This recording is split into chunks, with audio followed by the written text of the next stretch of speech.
È importantissimo questo incontro perché prima di fare tantissime dichiarazioni che ho sentito fare continuamente in queste settimane di questo primo momento dell'incarico del ministro Boccia, ma quello che è importante prima di tutto è confrontarsi direttamente con i territori e quindi bene, ottimo che ci sia stato questo incontro proprio qui, tra l'altro sul territorio veneto, perché occorre prima di affrontare il tema dell'autonomia conoscere il perché viene chiesta l'autonomia, conoscere la passione che c'è in questo territorio, le motivazioni forti che ci sono in questo territorio.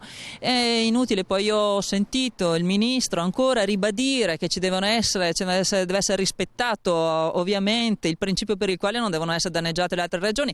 È il principio base sul quale ho informato tutto il mio lavoro.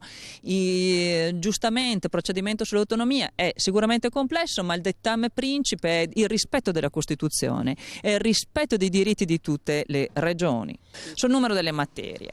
Ora, oggi sento delle dichiarazioni che mi sembrano anche un po' diverse, quelle che sono state fatte anche precedentemente.